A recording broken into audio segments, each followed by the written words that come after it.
Hey everybody, how you doing? We're here with powerlifting legend, Travis Mash. Yes. All right, we're here at Sorenix Summer Strong in Irmo, South Carolina. Travis, how you doing? I'm glad to be here, Chad. It's awesome. Glad to finally get to meet you personally, face to face here. Same here. So give us a little quick rundown. I know you probably don't like to talk about yourself that much, but I don't know them all offhand. So Travis Mash, quick biography. Well, I played football at Appalachian State University. From there, I went to Colorado Springs. I was able to make it to the Olympic Training Center, where I was training for the Olympics for the 2000 was my goal. And I had a father who got lung cancer, so that cut that short. So when I moved home, there was not a lot of weightlifting in North Carolina, and so I just went back to. I'd done some powerlifting early on, so I drifted back to that. That was when the WPO was first coming on the scene. I was excited about pro powerlifting. Started there. I was able to break Ed Cohn's world record. I'll be the first to say I didn't do it like Ed Cohn did, so he's still stronger.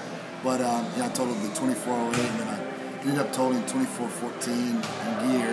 At 242, right? No, 220. At 220, sorry. 220. But I totaled single ply. I've totaled 2250, I believe it was, USPF against Ed Cohn. He still beat me. He does that. Yeah, he does that. So, and then single ply lifts, 805 squat. I've done a 550 bench with bars, 804 deadlift.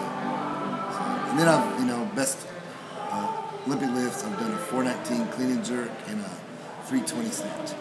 And in your powerlifting time, kind of give us an overview of what your most successful training split looked like. I will say this, from West Side, I got a lot of their conjugate method, the changing up. But I squatted, I benched, I deadlifted. I did use chains and bands. I did use boards, but I would always kind of do full range afterwards. But I will say this, some of the things that helped me, this might help some people, in my deadlift went way up when Ed Cohn told me about doing stiff legs / RDLs while using bands, while being elevated.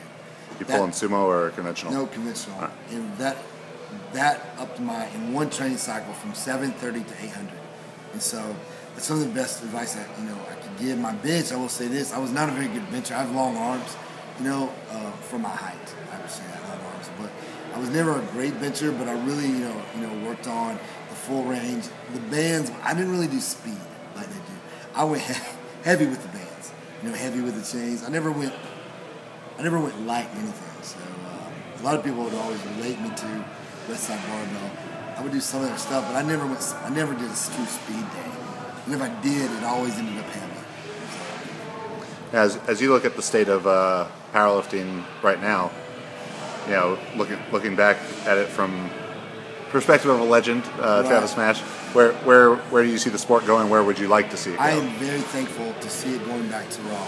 And I wish that when I was at my prime, I wish it had been Raw. I know there's a lot of guys that are going to crucify me because I'm friends with Louis Simmons and a lot of guys who love the gear. But you know what? To ever get any respect by the public, you're going to have to go Raw. They don't understand, and I don't either, to be honest.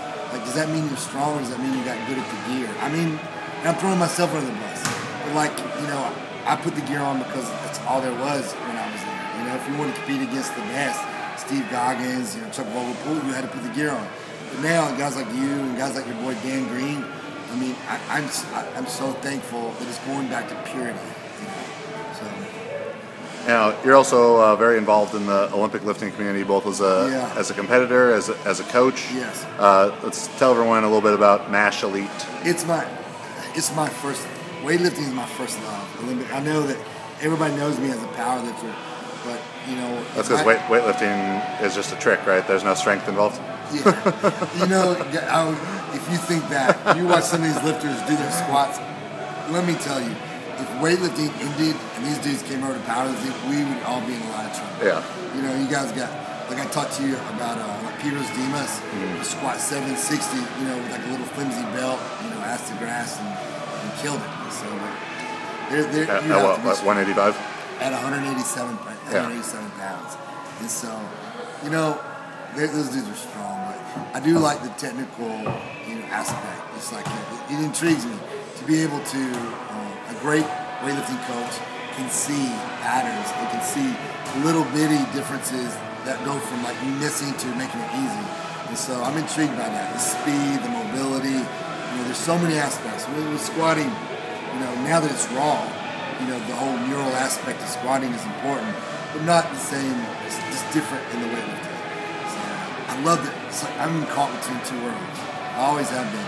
Powerlifting, I love just going heavy, just going after it. But then I'm intrigued by the athleticism of the Olympics. So I love both. So tell people about what Mash Elite Performance, right. your gym, what you do there. Well, we train mostly athletes, mostly high-end athletes. People come to me who want to go to that next level. We get D1 offers all the time. I got my big boy. He's like a son to me. I got Cole Blankenship, who's at NC State, who's going to be starting as a true freshman. And I got the strength coach actually called me and thanked me and asked me what I'd done with this. He's a killer. Guys, be on the outlook for it. You'll be watching him on Sunday, but I just love working with those top end. Just had one of my freshmen get his first D1 offer as a true freshman. Oh, wow. Yeah, so that was Cade, my man. He's just he got offered by NC State also as a true freshman. So that's what we do mainly is working with athletes. And then we have a weightlifting section and a powerlifting section. I think we all know my love is the strength sports, but I love my athletes. I was one. I still consider us athletes, and so it's just a conglomerate. We even have I'm about to tell you something. You'll probably hate me. We even have like a CrossFit. I'm big. I like CrossFit. Okay, good. Because I don't teach it, but I love the community. You got these moms going ham sandwich there in the gym, and so I love it. We got 40-year-old moms doing the first pull-up of their life. I'm big on going strict pull-ups before you do all the kipping stuff. You got a 40-year-old mom being taught to snatch. They love it. They love to learn new things, and so it's a big conglomeration. We even going to talk to Martin Rooney about doing a training for warriors. Oh yeah. We got you might have heard we have the strength extravaganza coming up. Where I've called out all the strength we're gonna do weightlifting, powerlifting, and strongman. It's going to be a weekend event. So it's getting packed out. We got some big names coming. So nice. Yeah, that sounds really cool. What's the website for that? MashElitePerformance.com. So it's MASH ElitePerformance.com. And you guys are in Winston-Salem, North Carolina? We're right on the outskirts of Winston. It's called Advance, really. But yeah, it's really Winston. Most of my athletes are from the Winston, surrounding areas. Yeah, one thing that I always think is interesting as you gain perspective about your training and your career and stuff. Yeah. If you could go back, and tell 15-year-old Travis Mash, give him a piece of advice. If you can just narrow it down to one thing, what would that be? I would find a coach. I would find someone that would have held me back at times, and maybe would have grouped my volume. I wasn't as wise about programming. You're way ahead of your age. What are you, 25? 26. 26 years old. If I'd either had your knowledge or I had someone to if you'd have been around me then, I trained just I was so driven. I was the same. I made big mistakes. Yeah. So if I'd had somebody say you're cut off, that would have helped me. If I'd had someone to talk to me more about prevention, mobility, being able to look at movement patterns, that would have helped. That would have helped. Extend my career, but I think that's kind of the thing. You get these 16, 17, 20-year-old kids, and they have so much passion for what they're doing that it's hard to tell. It's hard to say don't work so hard. Yeah, pull back. Yeah. So, the guys in my gym now, we have the volume kind of goes like this. It starts here, we take it up on purpose, we drop it down, then we deload. And they have to do it. They listen to me, they get results. Yeah. I wish I would have had someone like me to say, calm down, man. You don't have to, I would not allow anyone to come to the gym and do anything I did, or I would try not to allow it. Yeah. Even though I might be planning on going light that day. If some brand new person comes in, I'm going off. It's stupid. Now, with your involvement in weightlifting, you had a couple lifters lift here today at Sornex, right? Yeah, we had Rebecca is she just made the professional team, Muscle Driver USA. She just qualified for nationals. This is her third meet ever. Oh wow! I was helping with MD USA. Glenn Finlay, the head coach and the VP of Muscle Driver, is now a friend of mine. And so he's in Venezuela with the Pan Am team.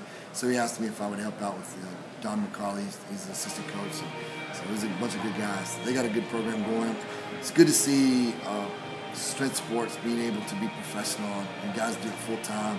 I thought for a moment in powerlifting that was going to happen with the WPO, and I hope that someday guys like you who are young and have an entrepreneurial mind can find a way to make this sport, a little bit where people can focus and take it to that next level. Yeah. I think for our sport to go to somewhere, that uncharted, we need to find a way to make it a little bit better circumstances for these athletes to train. Yeah, I think particularly the case for weightlifting, where powerlifters can be great training, in the gym 4 days a week, 3 days a week, even in some cases. Weightlifting is not the case. Yeah, I mean they're 12 times a week kind of. It's like basketball, man. They got to shoot foul shots every day. These dudes got snatch and clean jerk every day, or you forget the patterns. So your body, it's a much more of a neural thing than powerlifting. But after reading Dan Green's article, he makes a valid point. Powerlifting was lost there for a while. You forgot. You got to train. It's a sport specific thing. If you're gonna bench, you have to bench. You have to know what it feels like to have the pause on your chest. I totally agree with everything he's saying. You pause every rep. I agree totally. And so you guys are getting back to the fact that training, even powerlifting, is a more neural stimuli versus just all this. I love content, but still you have to bring it back and do the lifts. Yeah. And then you also have a Weightlifting Talk as your podcast. That's my podcast. Yeah, John North, Ryan Grady, and now even Jessica North, John's wife. We do it twice a week, Tuesdays and Thursdays. It's on Spreaker.com, and so we look up Weightlifting Talk. It's a lot of fun. You can follow me at Twitter at @MashElite. I always put the little link there, and on Facebook. Just follow me at Travis Mash. I have a Mash League Performance, but I just like to go by myself. So, cool. But it's fun. We talk about powerlifting. We talk about weightlifting, Olympic lifting. We talk about strength and conditioning. We talk about CrossFit. Anything that's hardcore. Awesome. Well, thanks a lot, Travis. All right, man. I mean, real pleasure to meet you nice to meet this you. weekend. I'm ready to hang out a little bit. We got a fly going on. Yeah. All right. All right. Thanks, Travis. Thanks.